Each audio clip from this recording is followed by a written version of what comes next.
కావాలనే కొందరు ఆర్యవైశ్య నాయకులు తనపై తప్పుడు ఆరోపణలు చేస్తున్నారని, ఇందులో కొండా దంపతులకు తప్పుడు సమాచారం ఇచ్చారని మాజీ మేయర్ గుండా ప్రకాష్ రావు అన్నారు. వరంగల్ చౌరస్తాలోని ఆర్యవైశ్య భవన్లో మీడియాతో మాట్లాడారు.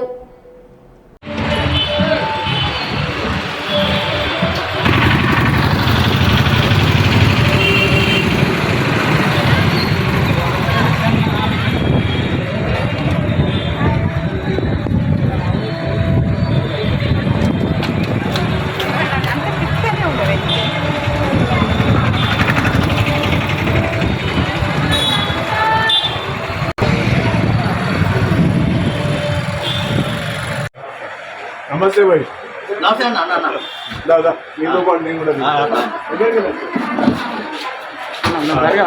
డబ్బులు ఇస్తా అంటే తీసుకోండి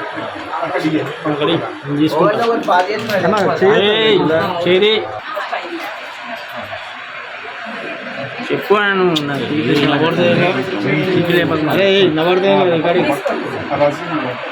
తీసే వాయిస్ అరే లోపడి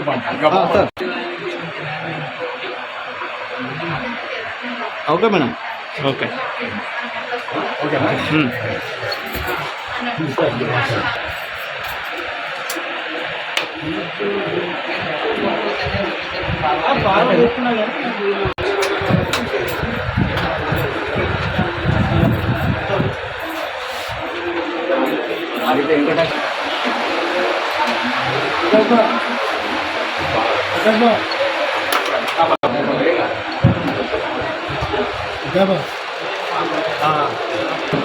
రసీదు ఫోటో ఇచ్చేది ఇస్తే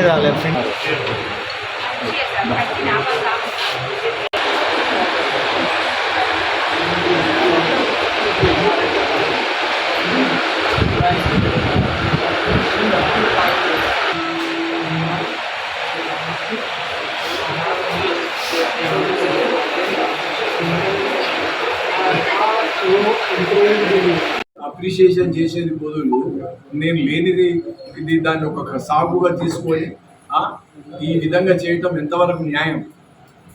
ఇవాళ మరి నిన్న ఏమైంది? మీరు ఎందుకు రాలే? ఇవాళ నేను ఇక్కడనే ఉన్నాను, మీరు ఎందుకు రాలే? రావచ్చు కదా, అడగవచ్చు కదా. నేను సవాల్ చేస్తానా, బహిరంగ చర్చకు సిద్ధమా? తీసుకొని నా సవాల్ తీసుకో, ఎక్కడంటే అక్కడ కూర్చుందాం. నువ్వు చేసినది నేను చేసినది చెబుతా, ఆర్యవైశ్యుల గురించి మాట్లాడదాం. వ్యక్తిగత విషయాలు అవసరం లేదు. కాబట్టి మిత్రులారా, ఈరోజు దీన్ని ఇంకా ఒక అభివృద్ధి తీసుకొచ్చే సాత్రం నీది ఏంది పరిస్థితి? లక్షల రూపాయలు మిగులుతానే, ఎవరికి లెక్కలు ఇస్తానో కనీసం ఏమన్నా సంఘ సేవా కార్యక్రమాలు చేస్తానమ్మా. అందుకని కొండా మురళి, కొండా సురేఖ వాళ్ళతో నాకు ఎలాంటి లేదు. నాకు ఏమైనా వీళ్ళతోటే దీనికి కారణభూతులే వాళ్ళ మిస్గైడ్ చేసి ఇక్కడ పిలిస్తే వాళ్ళు రావటం పోవడం జరిగింది. కానీ తర్వాత వాళ్ళ ఇన్వాల్వ్మెంట్ ఏం లేదు.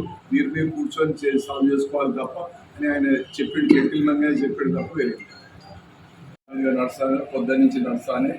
ఇంత కూడా డిస్టర్బెన్స్ లేదు. వస్తాను, జనాలు కడతాను, సంతోషంగా పోతాను.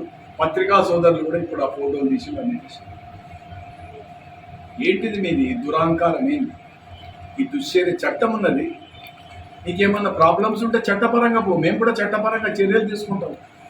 ఈరోజు ఇదే గట్టు మహేష్ మీద పరువు నష్టం దావా వేస్తాను. 100% ఆయన మీద పరువు నష్టం దావా వేస్తా. సివిల్ దేవాలయంలో రోడ్లు వేయించినాం, దేవాలయం బయట రోడ్లు వేయించినాం. కీర్తినగర్ కాలనీలో కూడా అక్కడ వాసవిమాత టెంపుల్లో 60 లక్షల కమ్యూనిటీ హాల్ కట్టించాం. ఇవే కాక వరంగల్ నగరంలో ఒక 100 కోట్ల రూపాయలు వివిధ దేవాలయాలకు, చర్చిలకు ఇవ్వడం జరిగింది, మసీదులకు ఇవ్వడం జరిగింది. నాకు ఒక చరిత్ర ఉంది. నేను మేయర్ ఉన్నప్పుడు 58 మంది కార్పొరేటర్లు, 5 కోఆప్షన్ ఏ ఇబ్బంది అడిగినా చెప్తాను నా గురించి. ఇక్కడ పత్రికా సోదరులకు కూడా తెలుసు. ఇప్పటికీ నా చర్చ జరుగుతుందనే విషయం. ఏది లేదు ఇక్కడికి వచ్చి కూర్చొని భయభ్రాంతులకు గురి చేసి దుర్భాషలు ఆడి ఖండిస్తున్నా. ఇప్పటికైనా మీలో మార్పు రావాలి, లేకపోతే మాత్రం తప్పనిసరిగా కఠిన చర్యలు తీసుకుంటాం చట్టపరంగానే తెలియపరుస్తున్నా. మిత్రులారా, ఈరోజు పట్టణ ఆర్యవైశ్య సంఘం తరఫున అనేకమైన కార్యక్రమాలు, నా దగ్గర రికార్డ్స్ ఉన్నాయి. నోటి మాటలు చెప్పుడు కాదు. ఇల్లు అయితే ఇస్తాను మీ అందరు తెలుసు, ఎన్నిసార్లు పేపర్లలో మీరు ప్రకటించారు.